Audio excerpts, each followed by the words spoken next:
आप सभी का स्वागत है ट्रिकी विशेष सर की क्लास में। सब्जेक्ट है मेरे पास हिंदी साहित्य इतिहास के इंपॉर्टेंट क्वेश्चन जो कंपटीशन में हमारे पास क्वेश्चन पूछता रहता है। चलिए वीडियो को स्टार्ट करते हैं। हमारे पास क्वेश्चन दे रखा है हिंदी गद्य का सबसे पहला युग कौन सा है, और क्वेश्चन आपका ऐसे बन के आएगा, आंसर आपका क्या आएगा, भारतीय युग, यानी कि ये हमारा आंसर हो जाएगा। दूसरा क्वेश्चन देखते हैं, हिंदी गद्य के सबसे पहले प्रकाशित पत्र का नाम क्या था। उसका नाम था हमारे पास उदयन मार्तंड, और ये आपका कब प्रकाशित किया गया था, 1826 में, और कहाँ किया गया था, आपका कोलकाता। ठीक है।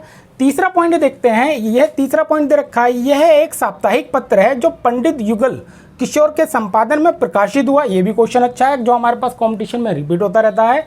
चौथा पॉइंट दे रखा है, हिंदी साहित्य की पहली कहानी का नाम क्या था। उसका नाम था इंदुमती, और हमारे पास इसके लेखक का नाम क्या है, किशोरी लाल गोस्वामी। बहुत ही अच्छा क्वेश्चन है, यूपी टेट सी टेट में कई बार क्वेश्चन हमारा ये रिपीट भी हुआ है। चलिए अगला क्वेश्चन देखते हैं, निगुण भक्ति काव्य के प्रमुख कवि का नाम क्या है। क्वेश्चन आपका ऐसे बन के आएगा, आंसर में आपका क्या दे रखा होगा, आंसर में आपका आएगा कबीरदास, यानी कि हमारा ये इसका आंसर हो जाएगा। ठीक है। चलिए अगला पॉइंट देखते हैं, कबीरदास की भाषा, जो कबीरदास की जो भाषा लिखी गई थी वो किस भाषा में लिखी गई थी, सुदकड़ी, यानी कि हमारे पास पंचम मेल खिचड़ी की है। अगला पॉइंट हमारे पास दे रखा है, सबसे पहले आत्मकथा हिंदी में किसने लिखी। उसने लिखी थी डॉक्टर राजेंद्र प्रसाद ने। ये भी हमारा अच्छा क्वेश्चन है, कई बार हमारा क्वेश्चन ये रिपीट भी हुआ है। अगला क्वेश्चन है हमारे पास राष्ट्रकवि। क्वेश्चन आपका कैसे बन के आएगा, हमारे राष्ट्रकवि हिंदी के कौन है, उनका नाम है हमारे पास मैथिली शरण गुप्त। ठीक है। अगला पॉइंट हमारे पास दे रखा है, कीर्तन भक्ति काज धारा के प्रमुख हमारे पास कवि का नाम क्या है। उनका नाम है हमारे पास सूरदास। चलिए अगला हमारे पास क्वेश्चन देखते हैं, छायावाद के प्रवर्तक, हमारे पास छायावाद के जो प्रवर्तक है उनका नाम क्या है। उनका नाम है हमारे पास जयशंकर प्रसाद। अगला हमारे पास पॉइंट दे रखा है, महाकाव्य, जो महाकाव्य रामचरितमानस हमारे पास लिखी भाषा की जो है हमारे पास वो क्या है, उसकी हमारे पास भाषा जो है वो हमारे पास अवधी। ये भी अच्छा क्वेश्चन है। क्वेश्चन इसका कैसे रिपीट होगा, एक बार मैं रिपीट कर देता हूँ। महाकाव्य रामचरितमानस की भाषा जो लिखी गई है वो किस भाषा में, अवधी भाषा में। अच्छा क्वेश्चन है।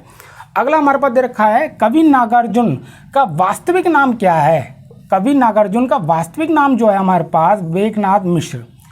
फिर हमारे पास 13वां पॉइंट दे रखा है, हिंदी खड़ी बोली के प्रमुख रचनाकार का नाम क्या है, कवि लल्लू लाल। ये भी अच्छा क्वेश्चन है, सी टेट यूपी टेट में कई बार रिपीट भी हुआ है।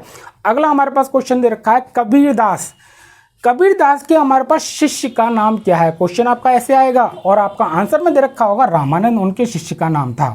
फिर हमारे पास अगला क्वेश्चन दे रखा है, हिंदी का आदि कवि किसे कहा जाता है। उसे कहा जाता है स्वयं भू को कहा जाता है। ये हमारे पास इसका आंसर आ जाएगा।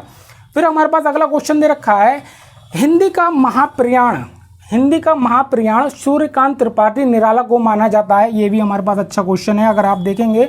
अगला पॉइंट मेरे पास जो दे रखा है, हिंदी का पहला मौलिक उपन्यास क्या था। उसका नाम था हमारे पास परीक्षा गुरु, और इसके लेखक का नाम है हमारे पास श्रीनिवास दास। ठीक है।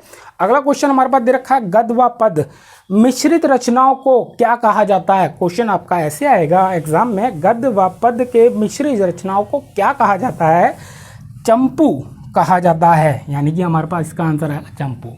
अगला हमारे पास क्वेश्चन दे रखा है, प्रेमचंद्र को, भाई हमारे पास प्रेमचंद्र के गोदान उपन्यास को कृषक जीवन का महाकाव्य कहा जाता है। ये भी हमारे पास क्वेश्चन अच्छा है।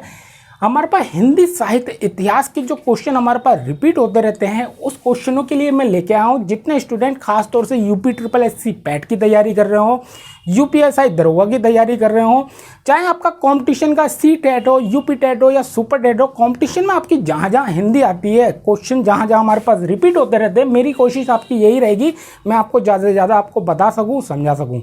अगर मेरे द्वारा दी गई जानकारी आपको अच्छी लगी हो या वीडियो अच्छा लगा हो, प्लीज़ लाइक कीजिए, शेयर कीजिए और सब्सक्राइब करना ना भूलें। धन्यवाद।